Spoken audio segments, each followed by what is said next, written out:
Welcome to the Show Me Arts Show 2014. Every year, Show Me Arts is held here in Jefferson City. This year, more than 500 students from across the state came to the Capitol. On March 12, 2014, the annual Show Me Arts Advocacy Summit took place at the Missouri State Capitol. Meant so that students and people can lobby for arts education funding and just awareness of the importance of arts education. Students from across the state came to Jefferson City to perform and also lobby for continued funding of arts education throughout Missouri. Along with students' performances came the meeting with their area state legislators to promote funding of art programs. The purpose of the annual summit is to get students directly involved in what's going on in the state of Missouri and what lawmakers are doing to support the arts. We are honored to have students. They are the future of our great state of Missouri itself. The day started out with schools performing in the rotunda, and then performances were moved outside to the Capitol stairs. In between performances, students were given the chance to go on the House floor and see their state legislators in action. Ben Martin, the executive director of the Missouri Alliance for Arts Education, spoke about how important the arts are and how education in the arts is going to be used in the future. Individuals who have that creative, innovative mindset that the arts teach so well. And I think that's where we're going. Overall, the day was a huge success, and students were able to experience a day at the Capitol standing up for their arts education. Among the performers were 7 students from the Kansas City Public Schools. Throughout this program, we will take a look at those performers. But first, I got a chance to talk with Missouri Representative and Paseo alumni Brandon Ellington and get his look on arts education. I believe the foundation of arts education is extremely important, especially when you're talking about kids that come from low-income areas, because it gives you a chance to think outside of the paradox of poverty and despair. So when we're talking about writing, when we're talking about music, when we're talking about dance, these are things that give people in low-income areas in particular a chance to be more than their surroundings. So coming from Kansas City and being a Paseo Arts Academy alumni, what was kind of your upbringing in the arts and how did that kind of influence you? Well, when I went to Paseo, that's when my introduction to the arts actually began. At Paseo, I was a creative writing major, had to listen to classical music, different things that I normally would not pay attention to, but it gave me a foundation to learn myself, in particularly writing, because writing gave me the ability to be honest with myself. And once you're honest with yourself, you can take over the world. So what are you going to try and do to kind of encourage Missouri state legislators and lawmakers to kind of pursue arts education and the importance of it? The main thing we can do is have more observation of the arts. So what I try to do is bring up Paseo, and I try to bring them up last year, and I'll definitely be trying to bring them up again for the Malcolm X Day, because the more they see the participation, the more they would be willing to put more resources and more money in the educational services around the arts. Okay, well, thank you so much, Mr. Ellington. Now for the part that everyone's been waiting for. Here are the 2014 Show Me Arts performances. I don't know if you've ever been to a poetry slam before, but they are exciting, they're fun, they're quick-moving, lots of great things go on. They've been a form of art that has really developed at an incredible pace over the last 20 years or so. Today, we're proud to recognize a group of Missouri students who have won the first round of the International Youth Poetry Contest called Louder Than a Bomb. And they're right over here, as you can tell. And they are getting ready. I think they've just gotten word that they're getting ready to head on to the semifinals very soon. Is that correct? I think we just got that word. Okay, great. So if you would please welcome Paseo students Unique Hewley, Alton Heron, and Boncherie Mack to our microphones.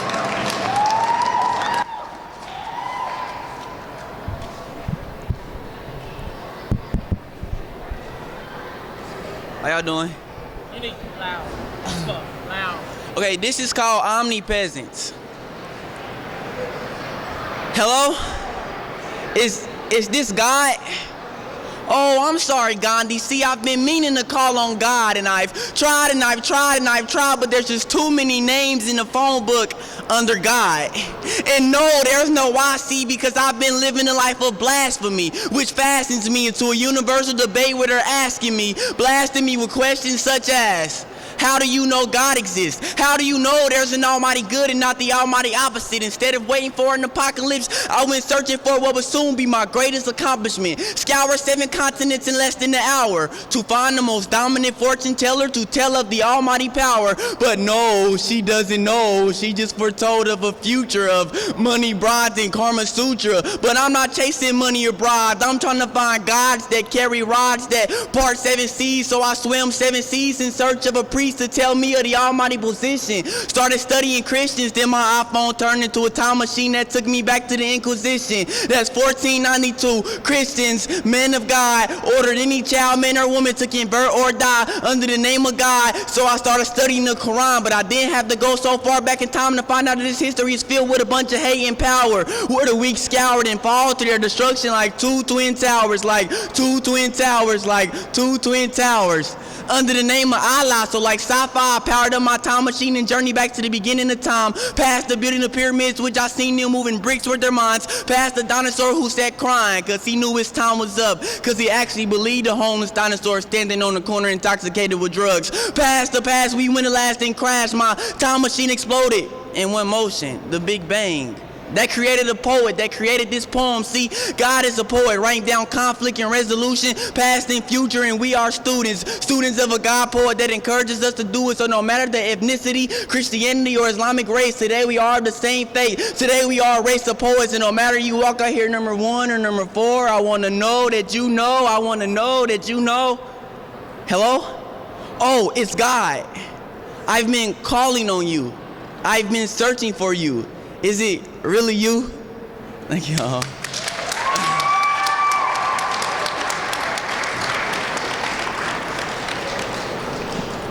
Put these together.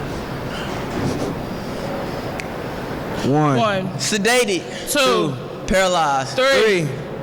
They stopped my heart. In reality, I'm dead. Because the blood of my daughter was shedded on the carpet for me to clean up. Not justifying how 5 hours of labor to bring you into this world. Now you're gambling with lethal injection. It only takes 5 short minutes, ripping my son's life from him from the inside out. How do you expect me to look into my son's eyes, knowing that the boy I raised didn't hesitate to pull the trigger on a child that is the same age of his own, 6 years old? My little Gabby was 6 years old when you took her soul. My heart dropped from the sound of a gun cock. Why? I love my little princess. Last conversation said I wish I seen Dad less. Why? I don't believe in miracles, then anger spoke reality. My mind won't accept the fact that a fatality took place. Now I'm contemplating saying, why you? It should have been me. I hate you.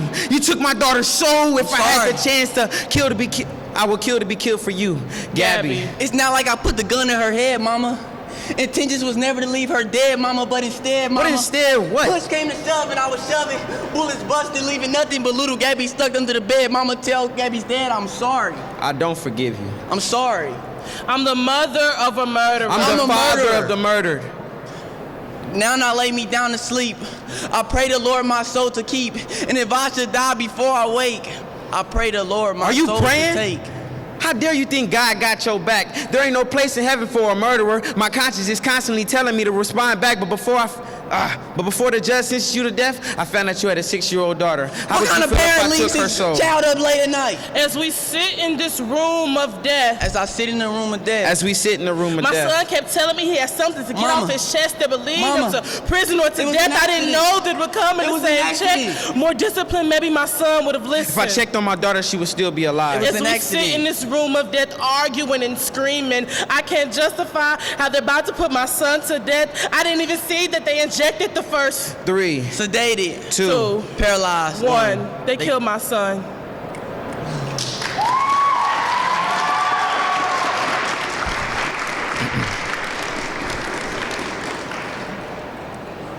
The name of this poem is called Lisa. Imagine I was a girl named Lisa with a big butt and big breasts dressed to impress. You just can't resist because you're so obsessed with me. And every time you think of me, you think of undressing me instead of addressing me. See, Lisa never had no dad, but a mom that taught her so well. Soon mama was like, I taught you better than that.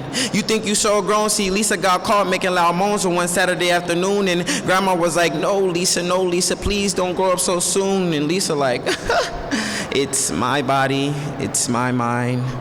I do what I want. If you love me, then I love you. If you're obsessed with me, then I'm obsessed with you. Every guy is not the same, but in his mind, see, he is just the same.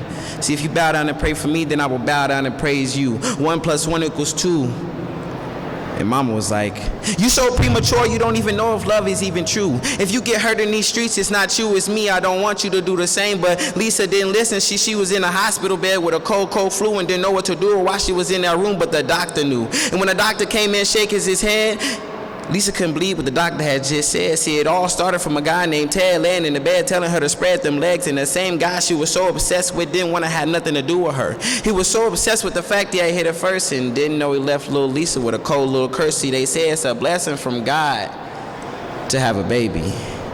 And it may be a little stressful to feed that baby or bathe that baby, and mama might be there to help you raise that baby, but it's crazy because Lisa never had no baby. She had HIV.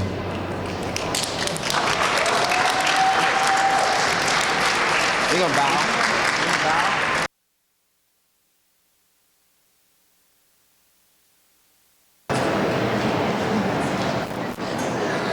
And so we will we'll wish them luck in the next phase of the competition. Great job, guys. Thank you so much. Now for our first recognition of the day. Each year, the Missouri Alliance for Arts Education solicits nominations for awards. Our most important award, I think, is the one for creativity and innovation in teaching. Dr. Valicia Daniels, a native Texan, has been a theater educator for over 20 years. Her career began after she graduated from Texas Tech University with her PhD in theater. She's taught on the middle school, high school, and college levels. She currently teaches at the Paseo Academy of Fine and Performing Arts in Kansas City, Missouri. While there, she's directed everything from children's theater to large-scale musicals, including plays like Noises Off, Nonsense, Barnum, a personal favorite, Godspell, A Raisin in the Sun, Midsummer Night's Dream, and The Marriage of Bet and Boo. Her students write about her. Dr. Daniels, they say, is an educator who uses theater to prepare students for what follows their high school education, whether it is a career in theater or in another field.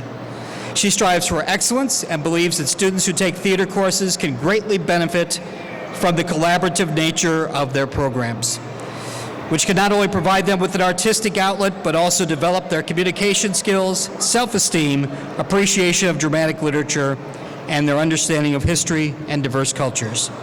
Dr. Daniels knows that the concepts and skills taught in theater classes have power and application across the curriculum and throughout our lives. And she emphasizes the applicability of students' work beyond the theater classroom. Another student writes, she is dedicated to providing students with their individualized attention and helping them shape their education toward fulfilling their life goals. Nothing gives her more satisfaction than watching students develop and succeed in her classes. Dr. Daniels knows that all students can benefit from an arts education, whether they are preparing for a career in the professional theater or in another field altogether. It is our honor to name Dr. Valicia Daniels as our 2014 Innovation in Teaching Award winner. Dr. Daniels.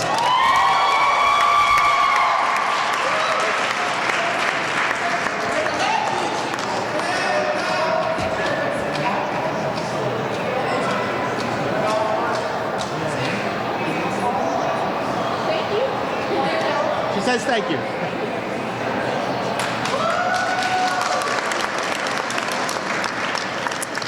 And now, to celebrate some of what Dr. Daniels has been teaching at the Paseo, we want to welcome some more of the Paseo students to the stage to perform. We give you Michelle White, Calviano Craddock, I'm sorry, Calvi, and Khalil Odeb from the Paseo Academy for the Fine and Performing Arts.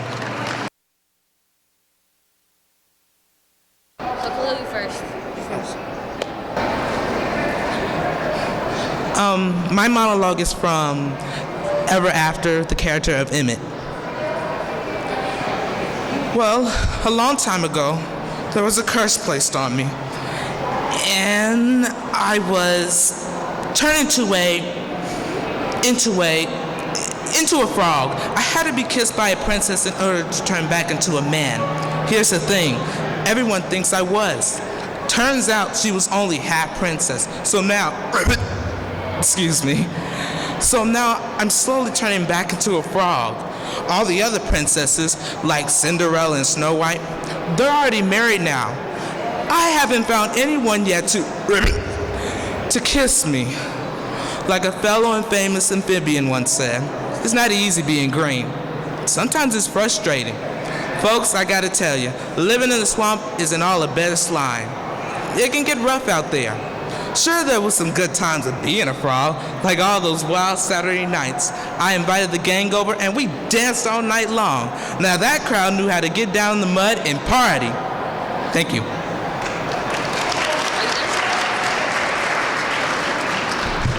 Okay. Hi, I'm Callie Craddock, and I will be performing a monologue called The Stepsister Speaks Out. Hi, I'm Lizzie, Cinderella's other stepsister, and here's my story. It isn't easy being the ugly stepsister. Everybody always feels so sorry for poor little Cinderella. But what about me? I deserve a little sympathy too. Does my fairy godmother ever pop up with a magic wand? Does the prince ever dance with me at the ball? No. The best I can hope for from my pumpkins is a decent piece of pie. And well, as for the rats, they'll be rats with their sneaky eyes and skinny tails nibbling and gnawing at the garbage. I have yet to see one that turned into a coachman. If you ask me, that Cinderella is weird. She most certainly isn't normal. Besides the fact that she has naturally curly hair and wears a size 4.5, she's so good-natured that it's downright sickening. If you had to sweep and clean and dust all day, would you go around singing to the birds? Of course you wouldn't. No sensible person would. Some people think I'm jealous of her, and maybe I am, but with good reason. I substituted on 700 calories a day for 3 weeks before the ball. I did my leg lift exercises faithfully. I had a perm, a facial, and a manicure, bought a new dress, red velvet, designer label. I thought to myself, Princey, here I come. But there was a twist. Lizzie was riding in the car with 3 strangers, 1 brother and 1 sister. The driver smoking a blunt, telling her not to be a bad influence on him, but it was a little too late. But her sister was sitting beside her doing her nighttime job when she looks at her and she tells her, no, Lizzie, don't look, you're a little too young. But by then it was too late. So what you was telling her not to see is what you saw when you were a child. The driver looks back with a strange thought with his hands in his pants, and Lizzie decides to move so quickly so she doesn't get hit with a perverted hand. But by the time he reached back to touch the wheel, it was too late. He swerved to the other side and he hit what he thought was just a bump in the road. But Lizzie's brother was sitting there slouched over the seat with blood dripping down his cheek, and Lizzie's sister was sitting on the cold pavement not looking at her. But so Lizzie was the only one left. So Lizzie ran over to see what they just hit. So who am I? I'm just a person telling you Lizzie's story. Thank you.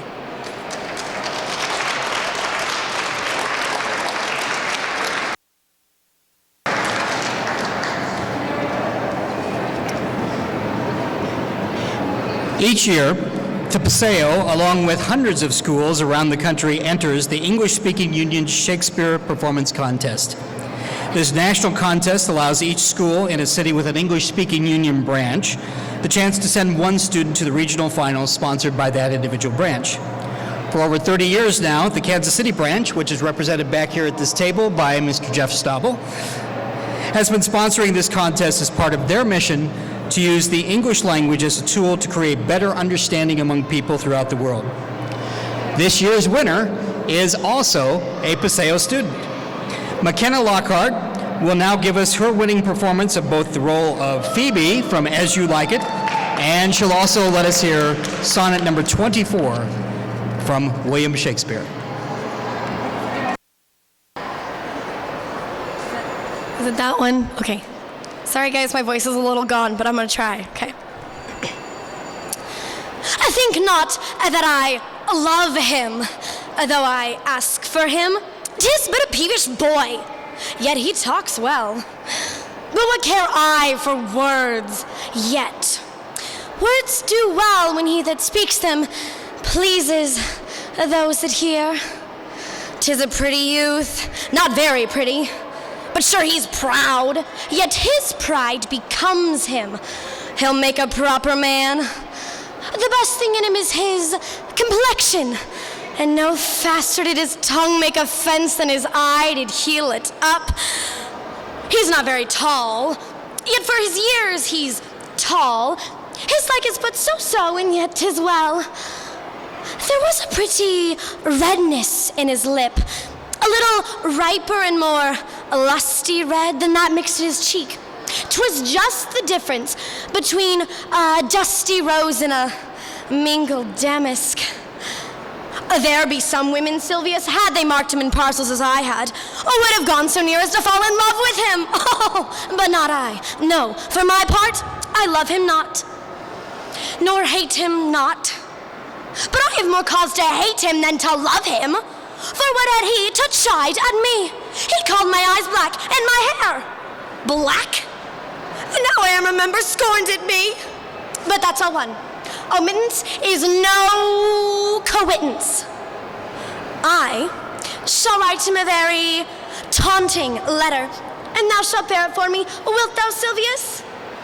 Thank you.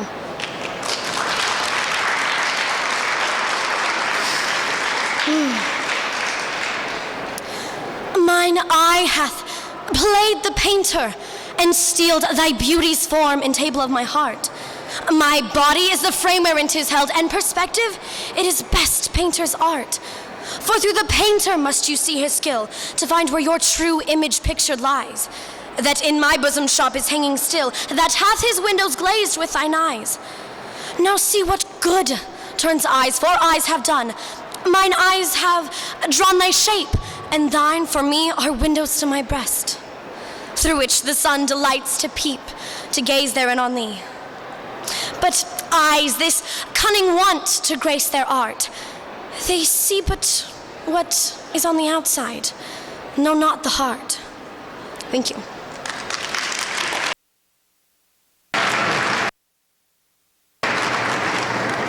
Now, I want to say a couple things about Makeda here.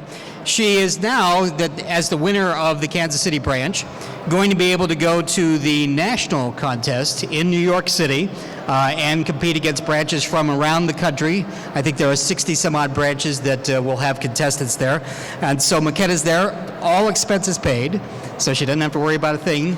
And if she happens to be the first place winner, which the Kansas City branch is happy to say that we've had 2 of those in the past, if she happens to be that first place winner, she will then be spending the summer at the Royal Academy of Dramatic Arts in London on a fully paid scholarship studying over there. And if we could have all of the Paseo students up here right now, and Dr. Daniels as well, if you could come up, we'd like to get a picture of the group of you up here in front.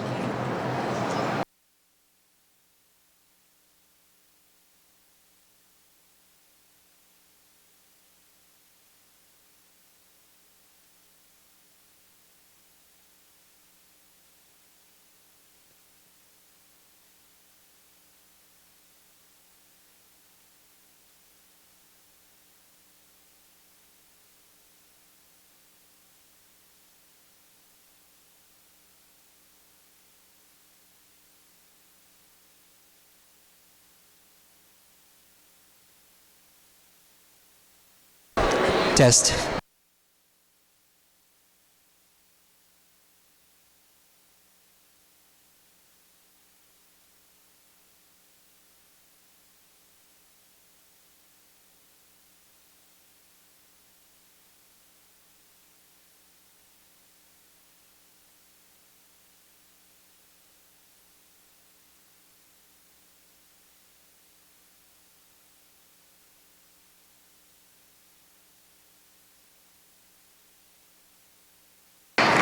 Thank you so much, Paseo.